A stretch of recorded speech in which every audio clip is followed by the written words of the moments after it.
Hello everyone and welcome back to the studio. My name is David Kessler and thank you for joining me here today with a discussion about domain names. What in the world, you might be asking, is a domain name?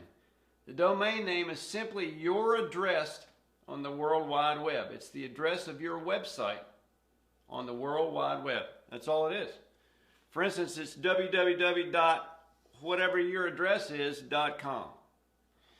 Mine is www.davidmkessler.com. That's my domain name. It's the davidmkessler.com. That's my domain name. When you're thinking about doing a website, there's sort of two parts. First part is to get your domain name and secure that as your address on the web. Secondly, and we talk about this in a subsequent video, is to get a website provider to design your website, and then you use your domain name to make your website live on the web.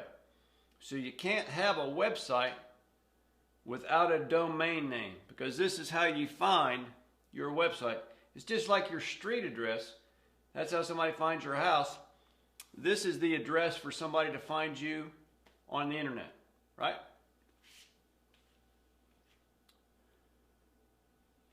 Let's talk just for a moment about the importance of using your name as part of your domain name. People are going to typically search for you by your name, right? You sign your name. For instance, I signed my name David Kessler. My domain name is David M. Kessler because somebody had David Kessler, right? So my signature is almost the same as this, right? People are going to search for you by your name. Now, and I said this in another video, if I had a business called Blue Bunny Art Studio, right, then I wouldn't want to put bluebunnyartstudio.com, because people that know me aren't going to search for Blue Bunny Art Studio. They're going to search for David Kessler.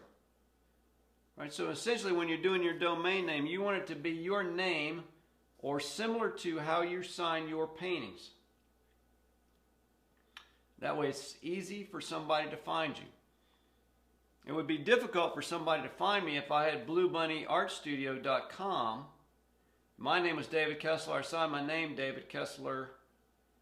You know, people are going to search for me by David Kessler. Or if I'm teaching workshops, which I do, they're gonna search David Kessler Workshops, not Blue Bunny Art Studio Workshops, right? Right. So you're essentially, when you're trying to get your domain name, you're really branding your name, right? So that's how you want people to know you, and that's what you should try to do for your domain name, is center it around your name. Okay, you may be asking, how do you go about getting a domain name? Well, there's plenty of domain name service providers out there, or domain name, providers. Tons of them. And only three that came to my mind were GoDaddy.com, HostGator.com, NetworkSolutions.com, but there's tons of them.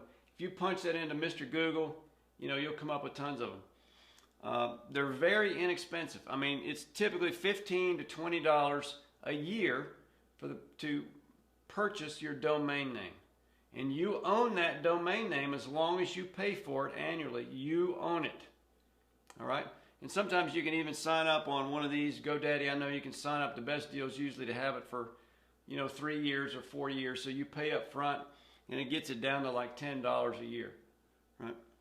So you own it. And regardless of what website provider that you have, you can transfer it. If you change website providers, you can transfer your name because you own the domain name. You can transfer it between website providers. Okay. I hope this was helpful for you. Domain names are really simple. Just remember, try to make sure that you have your name in there, or it could be your name art, your name artist, whatever. And do .com. Don't do .net or .org is for nonprofits, for instance. .net, nobody looks for .net. Don't use .us, just use .com. And if you go to GoDaddy.com It has a blank at the top. It just says search for your domain name. So put in search. You just search for whatever's available for your name. If you have a common name like me, it might be a little bit more difficult. If you have a less common name, it will be easier and your name probably will be available. But whatever's close to your name, then you could say David Kessler Artist, David Kessler Art, whatever. That's what you want, as close to your name as possible. And if you need to put art at the end or artist, studios or something, you can do that. Okay? So I hope it was helpful for you. If you have additional comments or questions, please put those down below. If you have friends that think that would benefit from this, please feel free to forward it to them. If you're not already a subscriber to my channel, you can hit the big YouTube red button up there and subscribe to the channel so that you can get these on a weekly basis. All right, thanks for your attention. Thanks for being here, and I'll see you on the next one.